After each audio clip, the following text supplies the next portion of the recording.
Injil Yohanes pasal 15 ayat 1 sampai ayat yang ke-8. Judul khotbah yaitu pokok anggur yang benar.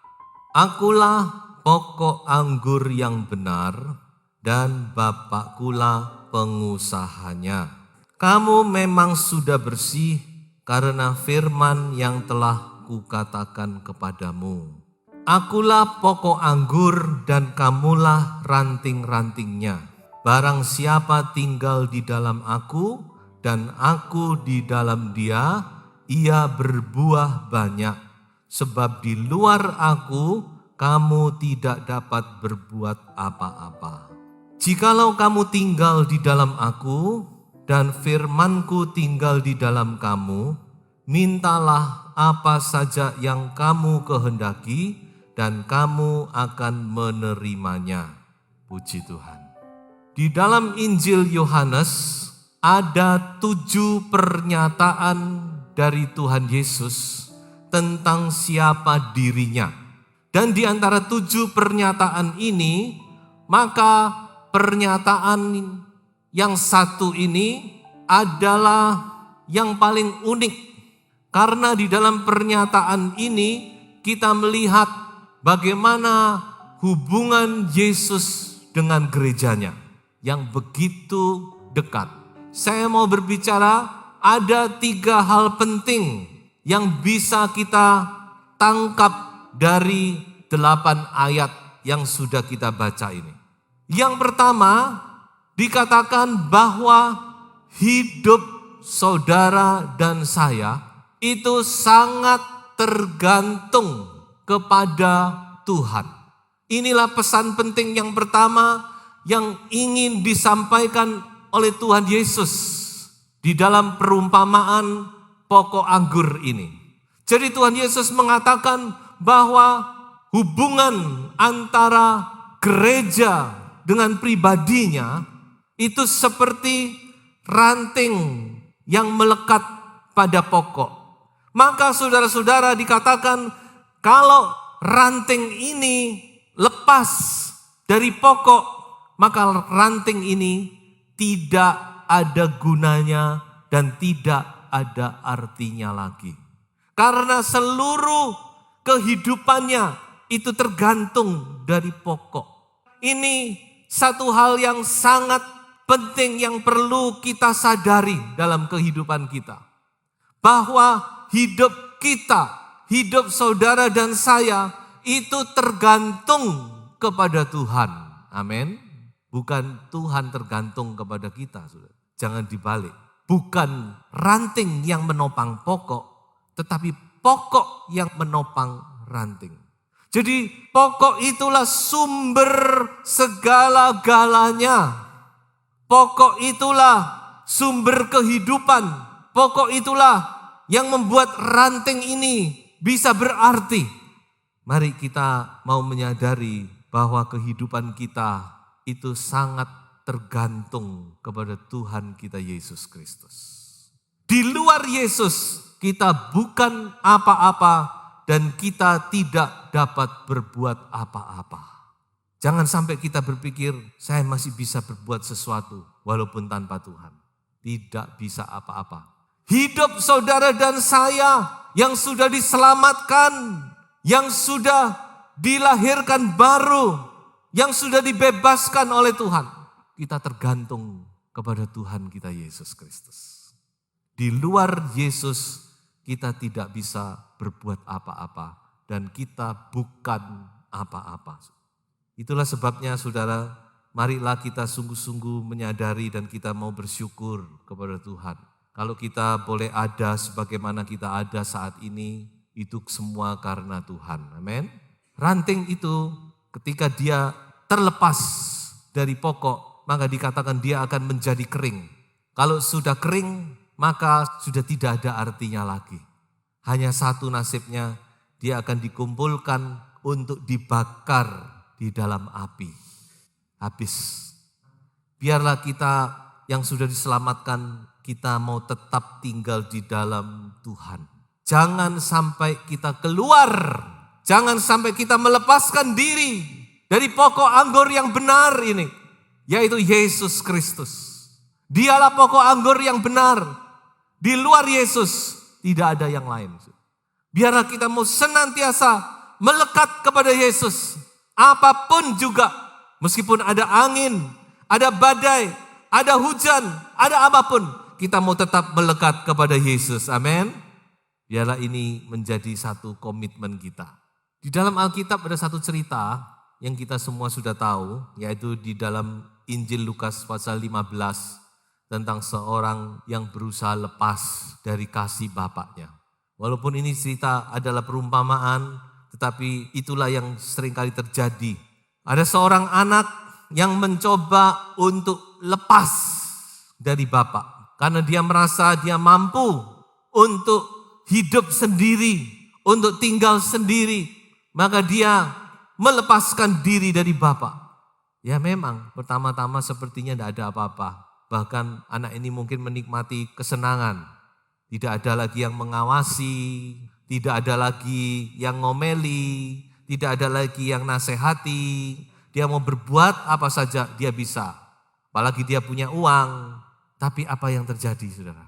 Setelah sekian waktu maka mulailah problema, masalah datang silih berganti. Semua yang dia miliki pun habis.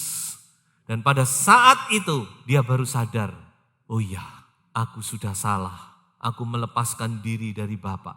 Untung kalau masih bisa sadar. Kemudian dia memutuskan diri, dia kembali kepada Bapak dan dia dipulihkan kembali. Nah ini satu gambaran. Sebab itu mari kita mau sungguh-sungguh menyadari bahwa hidup kita ini sangat-sangat tergantung kepada Tuhan. Yang kedua, yaitu apa yang Tuhan cari dari kita? Tidak lain adalah buah. Saya percaya ada banyak di antara jemaat yang punya tanaman. Misalkan saudara menanam tomat, saudara tentu tidak akan menanam tomat untuk bagus-bagusan. Biar pokoknya ada gitu. Saudara tentu mengharapkan buah. Saudara yang punya tanaman pohon mangga di pekarangan, saudara tentu tidak menanam pohon itu cuma sekedar supaya rindang. Tentu tidak. Kita menanam itu karena kita ingin menikmati buah. Nah demikian juga dikatakan di sini ada satu yang Tuhan cari dari kehidupan kita, yaitu buah. Ranting itu tumbuh dengan satu maksud supaya dia bisa berbuah. Oleh sebab itu Tuhan sangat mengharapkan buah dari kehidupan kita. Di dalam Yesaya pasal 5, di situ ada satu perumpamaan juga. Dikatakan bahwa bangsa Israel itu seperti tanaman anggur yang ditanam sendiri oleh Tuhan. Diairi dengan baik, dijaga, dipagari, dipupuk, diberikan segala fasilitas, diberi yang terbaik. Tapi ketika tanaman itu menghasilkan buah, sama pemilik tanaman dimakan, aduh kecutnya setengah mati. Padahal dia sudah mendapat yang terbaik, ternyata buahnya asam. Lalu apa yang dikatakan dalam perumpamaan ini? Maka pemilik itu meninggalkan kebun anggur itu. Dibiarkan, tidak diurusi, bahkan pagarnya biar dirusak orang, biar dihancurkan orang, biarkan saja. Tidak ada gunanya lagi, anggurnya tidak bisa dinikmati. Dan itu yang terjadi di dalam kehidupan bangsa Israel. Mereka dibiarkan oleh Tuhan, dihantam oleh musuh, Asyur, Babel, hancur semua. Sebagian besar tidak pernah pulang, cuma sebagian kecil yang pulang. Itu pun oleh karena kemurahan Tuhan saja. Tuhan sangat mengharapkan buah dari ranting-ranting ini. Dan demikian juga ada berbagai macam buah yang tercatat di dalam Alkitab. Tapi saya akan ambil 3 macam saja buah-buah yang penting, yang perlu kita hasilkan di dalam hidup kita. Yang pertama dikatakan adalah buah pertobatan. Di dalam Injil Matius pasal 3 ayat yang ke-8. Jadi hasilkanlah buah yang sesuai dengan pertobatan. Apa itu buah pertobatan? Buah pertobatan itu adalah perubahan gaya hidup. Gaya hidup kita berubah. Gaya hidup itu bisa dilihat dari luar. Bicara tentang perilaku, tindakan, perkataan, semua yang bisa dilihat oleh orang. Oh, si A, oh si B sudah berubah sekarang. Amin. Dia tidak lagi seperti dulu. Dulu suka menipu. Sekarang sudah jalannya lurus. Sekarang orang lihat, aduh dia berubah. Dulu gak karu-karuan. Malam jadi siang, siang jadi malam. Lifestyle teratur itu sangat berhubungan dengan kerohanian kita. Bagaimana saudara mau bersekutu dengan Tuhan di waktu pagi? Bagaimana saudara mau baca firman? Tuhan taruh biological clock, jam biologi di dalam diri kita ini. Makanya kalau ke luar negeri itu ada namanya jet lag. Untuk merubah itu masih berapa hari. Jangan dibalik, nanti bingungin jamnya ini saudara. Coba kehidupan kita harus teratur. Perubahan gaya hidup, gaya hidupmu harus berubah. Anda adalah anak Tuhan sekarang, warga kerajaan sorga, pewaris kerajaan sorga. Besok mau tinggal sama-sama sama Tuhan Yesus. Ya di dunia ini harus berubah saudara. Buah pertobatan itu harus nyata. Makanya Yohanes Pembaptis ketika ada orang mau dibaptis, dia gak langsung-langsung, oh ya puji Tuhan, ayo dibaptis semua. Tapi Yohanes langsung dia menunjuk, berubah dulu, hasilkan buah pertobatan. Karena percuma kamu dibaptis, cuma keluar basah tok, tapi tidak ada artinya, tidak ada perubahan. Berubah budimu, berubah tingkah lakumu. Ini buah pertobatan, ini buah yang paling dasar. Anak Tuhan harus lain, anak Tuhan harus beda, gaya hidupnya harus berbeda. Jangan sampai gaya hidup kita tidak berubah. Apa yang terjadi? Akhirnya banyak orang tersandung. Berapa kali saya dengar itu. Karena apa? Karena tidak ada buah. Tidak ada buah, tidak ada perubahan hidup. Gaya hidupnya pancet, bahkan mungkin lebih parah. Yalah ini menjadi peringatan bagi kita semua.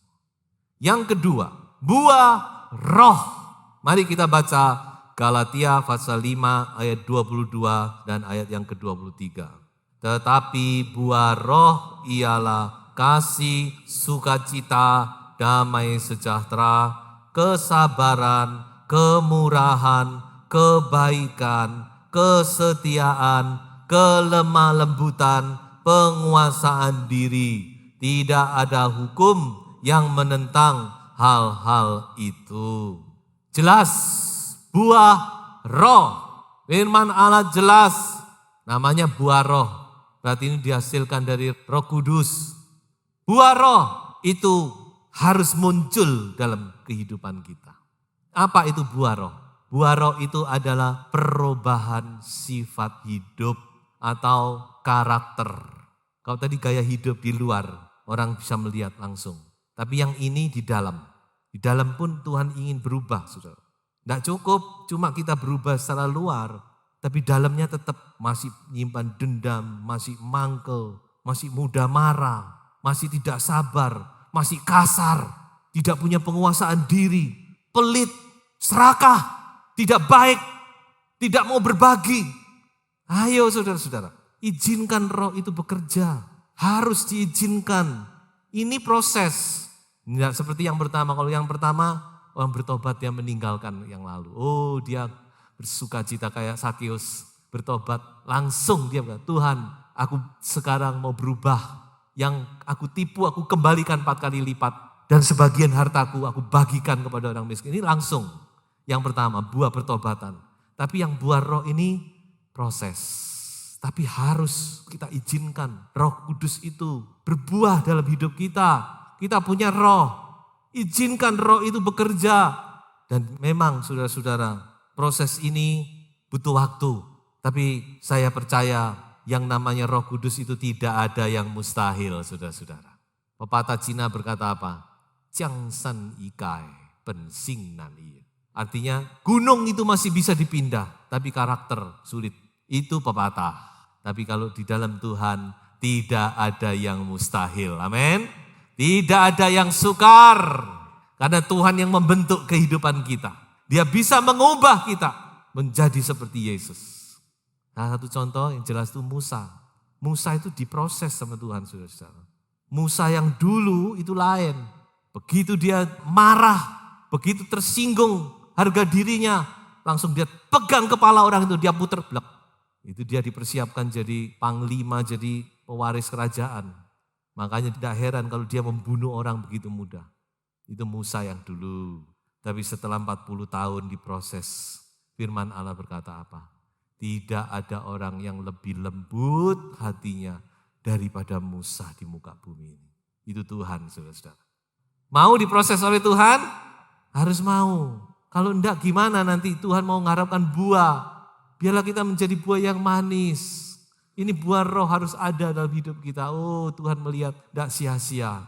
Aku tanami, aku siangi, aku airi. Tidak sia-sia, ternyata buahnya manis. Haleluya. Kalau anggur yang manis itu enak, saudara-saudara. Yang ketiga adalah buah pelayanan. Filipi pasal 1 ayat 22. Berbunyi demikian. Tetapi jika aku harus hidup di dunia ini, itu berarti bagiku bekerja memberi buah. Jadi mana yang harus kupilih aku tidak tahu. Jika aku harus hidup di dunia ini, itu berarti bagiku apa? Bekerja memberi buah. Inilah buah yang ketiga, buah yang paling tinggi derajatnya. Itu harus ada derajatnya. Kalau enggak gawat ya, orang belum punya buah pertobatan lalu tiba-tiba dia mau melayani buah pelayanan. Apa yang terjadi? Pekerjaan Tuhan kacau balau. Itu harus ada step-stepnya. Yang terakhir ini namanya buah pelayanan. Apa itu buah pelayanan? Saya kalau pakai kata perubahan adalah perubahan tujuan atau sasaran dalam hidup kita. Ini buah pelayanan. Jadi saudara-saudara, ketika kita sudah dibentuk oleh Tuhan, maka sekarang hidup kita pun berubah sasarannya. Bukan lagi dunia, bukan lagi yang lain-lainnya. Tapi sasaran kita bagaimana hidupku bisa menyenangkan hati Tuhan. Hidupku bisa melayani Tuhan. Bagaimana aku ingin menyenangkan Tuhan. Aku ingin hidupku memuliakan Tuhan. Aku ingin lewat apa yang aku punyai, yang aku miliki, berguna untuk Tuhan. Ini namanya buah pelayanan. Sasaran hidup kita berubah. Bukan lagi dunia. Walaupun mungkin kita masih hidup di dunia. Kita mencari nafkah. Kita mencari pengetahuan. Kita mencari segala-galanya. Tapi bukan itu sasaran kita, saudara-saudara. Tapi sasaran kita adalah Yesus, kekasih jiwaku. Bagaimana aku bisa menyenangkan, memuliakan Tuhan. Kalau saudara sudah mencapai ini berarti saudara sudah mulai berbuah dalam hal ini. Buah pelayanan. Tidak salah saudara kita mau menjadi kaya, menjadi berkedudukan, menjadi ini, menjadi itu. Wah bagus sekali. Tapi kalau itu yang menjadi sasaran kita, nanti kita akan tersesat. Berapa banyak orang hancur oleh kekayaannya. Karena dia sudah kehilangan sasaran hidup. Tidak lagi kepada Tuhan. Tidak lagi ingin menyenangkan Tuhan.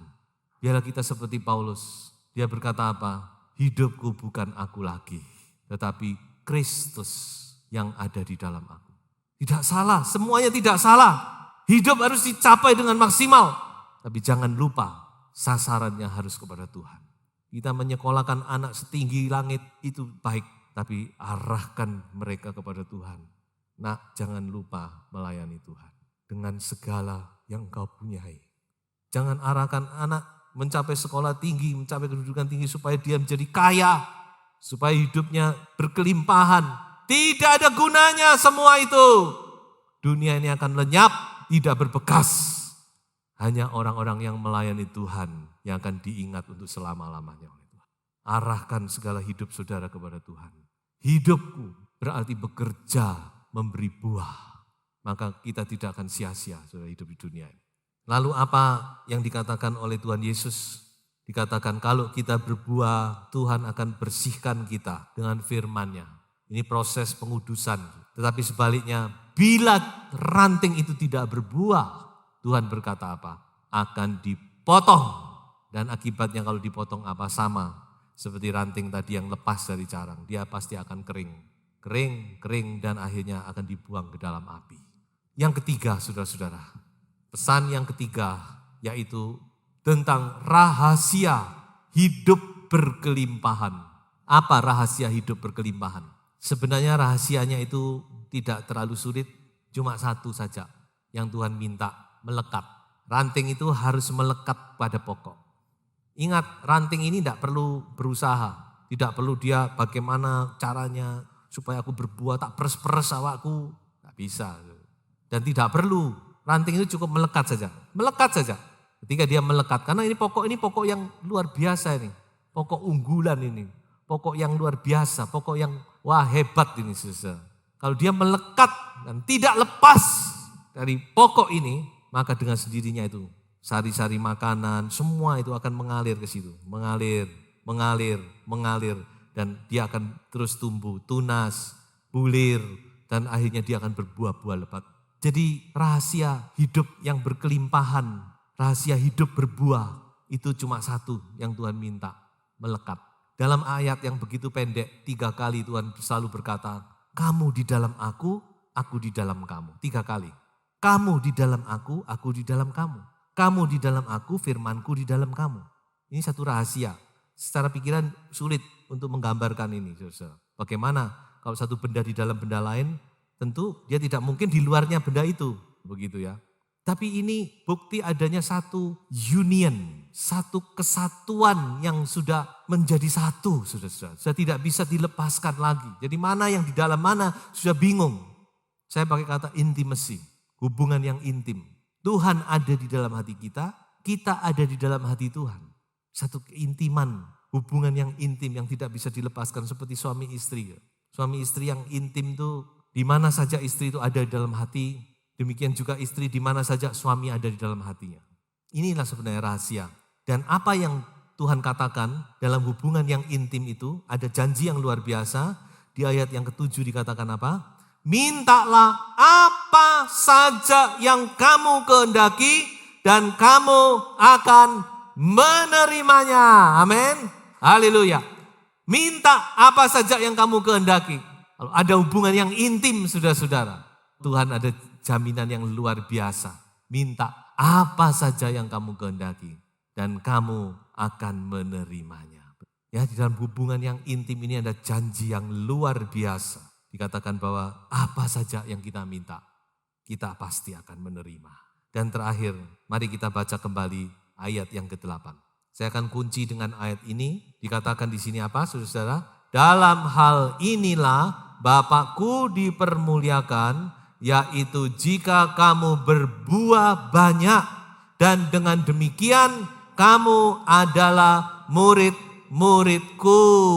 Saya bacakan di dalam bahasa Indonesia sehari-hari berbunyi demikian. Kalau kalian berbuah banyak, Bapakku diagungkan dan dengan demikian kalian betul-betul menjadi pengikutku. Jadi saudara-saudara perhatikan, buah ini ada 2 fungsi. Yang pertama dikatakan buah-buah itu, buah-buah yang lebat itu mempermuliakan Bapak. Hebat ini petaninya ini, pengusahanya ini. Bapak kan pengusaha bukan? Oh, orang akan bilang hebat ini anggur ini. Siapa ini pengusahanya? Bapak dipermuliakan, Bapak diagungkan. Oh, Bapak di dalam nama Yesus menerima segala kemuliaan. Tapi ada yang kedua, buah-buah yang banyak itu adalah juga satu bukti bahwa kita benar-benar pengikutnya Yesus. Pengikut Yesus yang benar-benar ini. Betul, bukti, proof, evidence bahwa kita sungguh-sungguh kita adalah murid Tuhan Yesus Kristus. Dan Tuhan dimuliakan. Puji Tuhan. Tuhan memberkati saudara dan saudara akan berbuah-buah lebat untuk kemuliaan Bapa surgawi.